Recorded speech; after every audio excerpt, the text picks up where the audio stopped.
Hello everyone, రండి English నేర్చుకుందాం. Let's learn English. Friends, నేను చేస్తున్న ఈ వీడియోస్ కనుక మీకు ఏమాత్రమన్నా యూజ్ అవుతున్నాయి, కొంచెమన్నా ఇన్ఫర్మేటివ్గా అనిపిస్తున్నాయి అని మీకు అనిపిస్తే ప్లీజ్ వీడియోని లైక్ చేసి ఛానల్ని సబ్స్క్రైబ్ చేసుకోండి. మీరు చేసే ఒక్క లైక్ అండ్ సబ్స్క్రిప్షన్ అండ్ కింద పెట్టే ఒక మంచి కామెంట్ నాకు ఇంకా మంచి వీడియోస్ చేయడానికి motivation. So friends, if you like the video please do like, share and subscribe to my YouTube channel. So ఇంకా లేట్ చేయకుండా let's dive into the video. Previous వీడియోలో అడిగిన GK question, which country has no trees in the world? Answer వచ్చేసి Qatar. మరి ఇవాల్టి GK question, which country has a double triangle in its flag? Answer కింద comment సెక్షన్లో comment చేసి చెప్పండి. First sentence of this video, డబ్బు విషయంలో ఎవరిని నమ్మకూడదు. ఈ సెంటెన్స్ని మనం ఇంగ్లీష్లో ఎలా చెప్పాలి అంటే, we should not trust anyone in terms of money, లేదా we should not trust anyone in the money matter.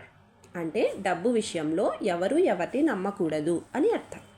మరి ఈ సెంటెన్స్కి సంబంధించిన ఎగ్జాంపుల్ సెంటెన్సెస్ ఇప్పుడు చూద్దాం. First one, I don't know who to trust when it comes to the money. I don't know who to trust when it comes to money అంటే డబ్బు విషయంలో ఎవరిని నమ్మాలో నాకు తెలియడం లేదు అని అర్థం. Second example, I don't think I should trust any one else in terms of money. అంటే డబ్బు విషయంలో నేను ఎవరిని నమ్మకూడదు అని అర్థం. నెక్స్ట్ వన్, కొంత డబ్బు ఆదా చేద్దామనుకుంటున్నాను. ఈ సెంటెన్స్ని మనం ఇంగ్లీష్లో ఎలా చెప్పాలి అంటే, I want to save some money. I want to save some money అంటే కొంత డబ్బు ఆదా చేద్దామనుకుంటున్నాను అని అర్థం. మరి ఈ సెంటెన్స్కి సంబంధించిన ఎగ్జాంపుల్ సెంటెన్సెస్ ఇప్పుడు చూద్దాం. First one, from this month I want to save some money from my salary. From this month I want to save some money from my salary అంటే ఈ నెల నుంచి నా జీతంలోంచి కొంత డబ్బు నేను దాద్దామనుకుంటున్నాను, సేవ్ చేద్దామనుకుంటున్నాను అని అర్థం. Second example, I can't effort all the expenses if I don't save money. అంటే నేను గనక డబ్బులు దాచుకోకపోతే, సేవ్ చేసుకోకపోతే ఈ ఖర్చులన్నీ నేను భరించలేను అని అర్థం. నెక్స్ట్ వన్, డబ్బులన్నీ నీళ్ళలా ఖర్చయ్యాయి.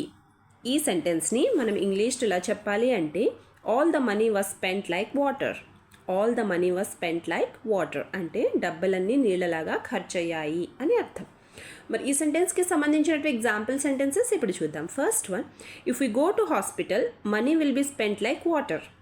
If we go to hospital money will be spent like water అంటే ఒకవేళ మన హాస్పిటల్కి వెళ్తే డబ్బు నీళ్ళలా ఖర్చు అయిపోతాయి అని అర్థం. Second example, money is being spent like water for my brothers wedding. Money is being spent like water for my brothers wedding అంటే నా అన్న పెళ్లి కోసం డబ్బులని నీళ్ళలాగా ఖర్చు పెట్టేస్తున్నాము అని అర్థం. నెక్స్ట్ వన్, డబ్బులంతా షాపింగ్కే ఖర్చు అవుతుంది. ఈ సెంటెన్స్ని మనం ఇంగ్లీష్లో ఎలా చెప్పాలి అంటే, all the money is spent on shopping. All the money is spent on shopping అంటే డబ్బులంతా షాపింగ్కే ఖర్చు అవుతుంది అని అర్థం. మరి ఈ సెంటెన్స్కి సంబంధించిన ఎగ్జాంపుల్ సెంటెన్సెస్ ఇప్పుడు చూద్దాం. First one, all my money is being spent on shopping. All my money is being spent on shopping అంటే నా డబ్బులన్నీ షాపింగ్కే ఖర్చు అయిపోతున్నాయి అని అర్థం.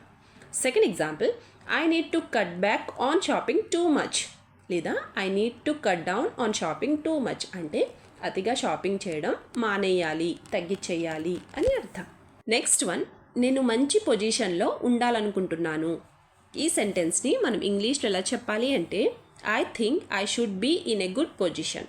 I think I should be in a good position అంటే నేను మంచి పొజిషన్లో ఉండాలనుకుంటున్నాను అని అర్థం.